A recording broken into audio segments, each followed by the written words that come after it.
moja. Alipoota eyafulumiziddwa poliisi ku nkomerero y'omwezi oguwedde yalaze ng'emisango egyekuusa kukozesa ebiragalalagala bwe gikendedde n'ebitundu 3 ku buli 100 okuva ku misango 22,240 egyaloopebwa mu mwaka gwa 2024 okudda ku misango 1,569 egyaloopebwa mu mwaka oguwedde. Wadde nga gano gaawulikise nga amawulire amalungi, poliisi yalaze obweraliikirivu ku kukozesa ebiragalalagala okweyongedde mu bavubuka naddala mu masomero ne mu matendekero aga waggulu ag'enjawulo mu ggwanga. Poliisi yakyatudde kaati ng'ebiragalalagala bino bwe biviiriddeko abaana abasinga okuwanduka mu masomero. Wabula ng'ekyebuuzibwa ebiragalalagala bino bituuka bitya mu matendekero gano kyokka nga n'okubeera nabyo mu ggwanga kimenya mateeka. Lawrence Muganga nga yakulira ettendekero li Victoria University akkiriza nti ebiragalalagala bino mwebiri mu matendekero era bikozesebwa abayizi olw'ensonga ez'enjawulo. Muganga agamba nti ebyensoma by'eggwanga okutandikira ddala mu bibiina ebisookerwako byafuuka byavaawo mpitewo ng'omwana ow'emyaka 3 bamuzuukusa mu matumbi budde okugenda okusoma ye kennyini by'atategeera. Jjukira ffe ng'abantu abakulu n'omuntu okuzuukusa ssaawa 10 gwe ng'omuntu omukulu owulira nga toyagala kukola ki, naye ate omwana ow'emyaka 5 kati omwana omututte ku ssomero ku ssaawa ezo okumala emyaka 7 mu primary. Okitegeera omwongeddeyo ne secondary emyaka emirala 6 gy'emyaka 13 ng'ayita mu mbeera eyo. N'engeri gy'asomamu mu butuufu oyinza okugamba kulinga kutuntuzibwa si nsoma yaki etambula n'omulembe gwe tulimu olwaleero. Mbu ng'ekyo kitadde ku bbali oluvannyuma lw'okuyita mu bugubi buno bwonna omwana bw'atuuka ku bigezo eby'akamalirizo n'atakola ng'abazadde bwe badde basuubira ng'ekyo nakyo kifuuka ekimu ku ebyo ebireetera omwana okwennyika mu birowoozo. Bw'oba ogudde ne bazaddewo babula kata kwegaana. Abamu ndowooza balowooza ono omwana bwe twali tumuzaala mu ddwaliro baatuwaamu omulala owaffe yandibadde akola ki, yafunye obubonero bwe twetaaga bo bwe beetaaga.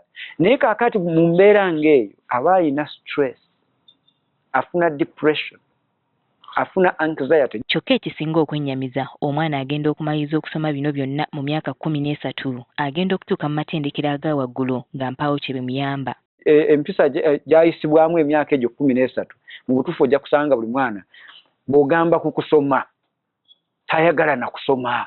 Muganga agamba nti omwana agenda okubatuukako ng'omutwe gukooye nga wano watandikira okukemebwa okukozesa ebiragalalagala. Ate bw'omutuusa ku university n'alaba nga ate waliwo eddembe nsobola okuddayo waka essaawa zenjagala, nsobola okujja kusomera essaawa zenjagala nti nsobola okukola kyenjagala. Nejjukira eri addiction oba okuba nga yamanyire ebiragalalagala biri bikyamulimu kati ng'atandika naye era kukola ki, kunoonya. Agamba nti n'abazadde tebakoze kimala kutuula n'abaana baabwe ne bawayaamu ku bintu ebibasoomooza kuno kw'ogatta n'okukaka abaana okusoma ebyo bataagala nti omwana agenda okulaba nga kimususseeko kwe kutandika okukozesa ebiragalalagala. Atandika okufuna stress, atandika okufuna anxiety, atandika okufuna depression, mamaliriza alina PTSD, bambi naye n'agezaako okwerwanako. Omwana omulala n'amugamba manyi nti kasita okozesa akantu kano prep tujja mumalako paka 12 nga tetwebase. Agenda okulaba bw'akakozesaako nga kakola. Ng'erinaye agamba omulala, nga n'omulala agamba omulala. Wadde nga guli guti Muganga agamba nti bo ng'ettendekero balina enteekateeka ey'okubuddaabudda abaana abasangiddwa mu mbeera ey'okukozesa ebiragalalagala okudda mu mbeera eza bulijjo. Tuyina bakansalazi wano, tuyina ofiisi eyaabo nga ya counseling abayizi abo, batherapist nga bayamba abayizi abo okulaba nga bambi bava mu mbeera bw'etyo. Kati Muganga ayagala gavumenti okwongera okunyweza amateeka agatangira okuyingiza ebiragalalagala bino mu ggwanga. Ate mulimu abantu ababi bowenga emirimu gyabwe kuleeta biragalalagala bino mu ggwanga.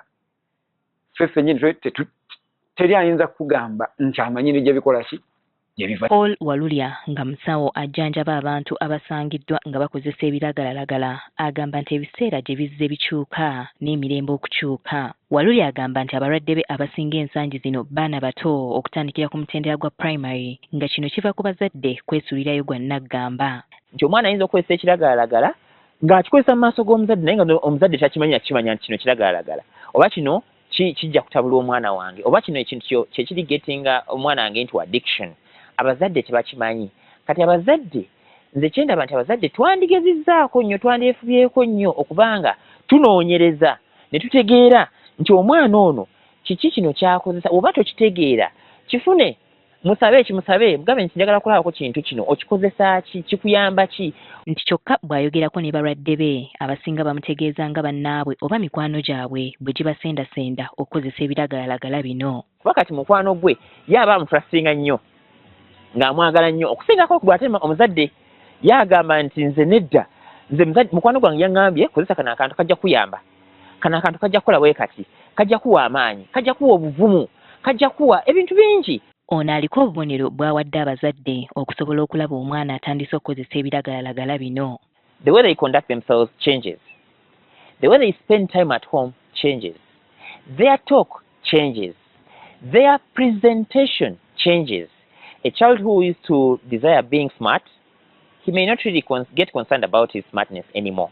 Bino byonna byogeddwa naye buvunaanyizibwa bwa buli muzadde okubeera mukwano gw'omwana wo era buli lw'obusuulirira ne bannakigwanyizi ababeera bamutegedde amaaso okumukwabula okutandika emize gy'atalina.